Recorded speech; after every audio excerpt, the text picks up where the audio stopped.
Hello दोस्तों, कैसे हैं आप सभी। उम्मीद है कि आप सभी अच्छे होंगे, मस्त होंगे, अपनी पढ़ाई मज़े से कर रहे होंगे। तो जैसे कि आप लोगों को पता है कि हम लोग एक सीरीज़ चालू किए हैं जिसमें कि हम लोग पॉलिटी का क्विक रिवीजन कर रहे हैं। तो हम लोगों का क्लास 1 जो है वो हो चुका है। आज पार्ट 2 है। आज पार्ट 2 में हम लोग करने वाले हैं कि संविधान को इंग्लिश में किसने लिखा था, हिंदी में किसने लिखा था। ये सारी बातों पे चर्चा करेंगे आज। और पिछली कक्षा में हम लोगों ने देखा था कि लिखित संविधान जो है और अलिखित संविधान जो है, इन दोनों के बारे में अच्छी तरह से हम लोग समझ लिए थे। तो चलिए आज की कक्षा को शुरू करते हैं कि संविधान जो है, संविधान का जनक किसे कहा जाता है। तो संविधान का जनक भीमराव अंबेडकर को कहा जाता है। संविधान जो लिखा था, किसने लिखा था इंग्लिश में, और हिंदी में किसने लिखा था। तो इंग्लिश में लिखा था प्रेम बिहारी नारायण रायजादा ने, और हिंदी में लिखा था बसंत कृष्ण वैद ने। ये काफ़ी इंपॉर्टेंट है क्वेश्चन, ये कई बार एग्जाम में आया भी है कि हिंदी में संविधान किसने लिखा था, इंग्लिश में संविधान किसने लिखा था। यहाँ पे एक पॉइंट है कि यानी कि प्रेम बिहारी के जो गुरु थे वो थे राम प्रसाद सक्सेना। ठीक है। इसके बाद आ जाता है हम लोगों का क्वेश्चन कि संविधान पर जो अलंकरण किया था संविधान का, किसने किया था। तो वो किया था नंदलाल बोस, राम मनोहर सिन्हा, और इसके साथ 22 सदस्य और थे जिन्होंने संविधान का अलंकरण किया था। ठीक है। अगर यहीं पे पूछा जाए कि लेकिन हम लोगों को जैसे कि एग्जाम में क्वेश्चन आता है कि संविधान का अलंकरण किसने किया था, तो एग्जाम में ऑप्शन जो रहता है वो ज़्यादातर नंदलाल बोस रहता है, तो हम लोग नंदलाल बोस को लगाते हैं, लेकिन हालांकि किया था इन सभी ने मिलकर। ठीक है। यहीं पे पूछा जाएगा कि नंदलाल बोस जो था वो कहाँ के छात्र थे, तो इसका आंसर हो जाएगा शांति निकेतन के वो छात्र थे। और नंदलाल बोस के जो गुरु थे वो गुरु अवनींद्रनाथ टैगोर थे। गुरु अवनींद्रनाथ टैगोर कौन था, रविंद्रनाथ टैगोर का ये भतीजा था। ठीक है।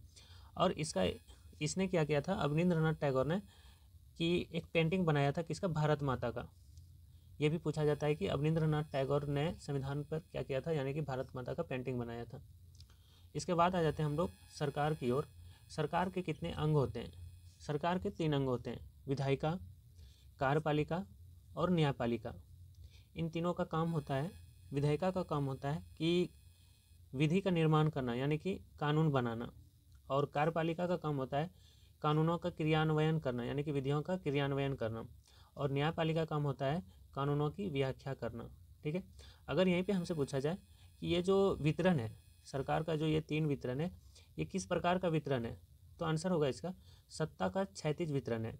कभी कभी क्वेश्चन ये भी पूछा जाता है कि सरकार का जो वितरण है किस प्रकार का वितरण है, तो हम कहेंगे कि सत्ता का क्षैतिज वितरण है। ठीक है।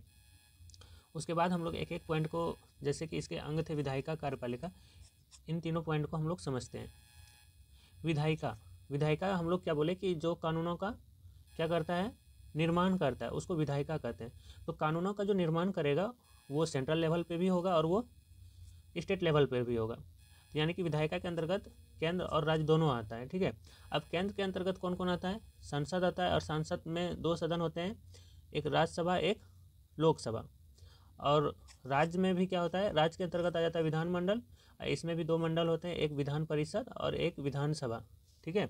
एक विधान परिषद और एक यहाँ पे विधान होगा। ठीक है। तो इसके अंतर्गत भी 2 मंडल आते हैं, विधान परिषद और विधानसभा। अगर विधानमंडल का आर्टिकल पूछा जाए तो हम लोग का आंसर होगा 168, और विधान परिषद किस आर्टिकल में है, 169 में, और विधानसभा है 170 में। ठीक है। यहाँ पे पूछा जाएगा हम लोगों का कि संसद का जो आर्टिकल होगा वो 79 है, राज्यसभा किस आर्टिकल में है, लोकसभा किस आर्टिकल में है, तो राज्यसभा 80 में है और लोकसभा 81 में है। तो ये था विधायिका। अब हम लोग देखते हैं कि कार्यपालिका किसे कहते हैं, कार्यपालिका के काम क्या क्या है।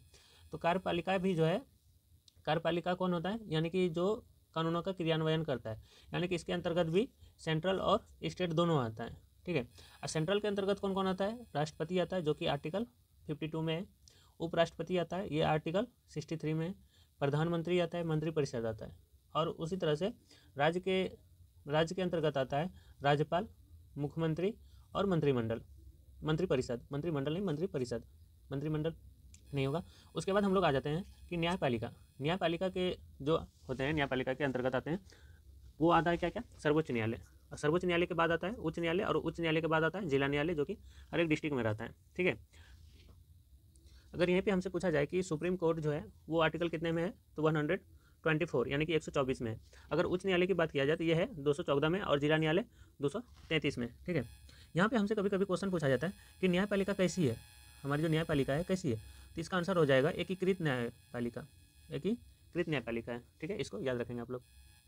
इसके बाद आ जाते हैं हम लोग राज्य व्यवस्था पे। राज्य व्यवस्था के जो अंग होते हैं कितने होते हैं, चार अंग, इसको 4 अंगों भागों में बांटा गया है। जनसंख्या, भूभाग, सरकार और संप्रभुता। यह संप्रभुता से कुछ क्वेश्चन रिलेटेड है कि संप्रभुता का जो विचार लाया था सबसे पहले किसने लाया था, तो वो लाया था ऑस्टिन ने, ठीक है।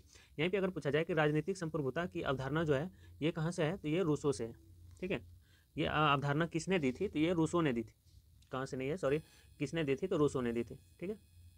उसके बाद आ जाते हैं कि जो है इंडिया आने वाला फर्स्ट अंग्रेज कौन था, तो स्टीफन थॉमस था। ये कब आया था, ये आया था 1579 ईस्वी में।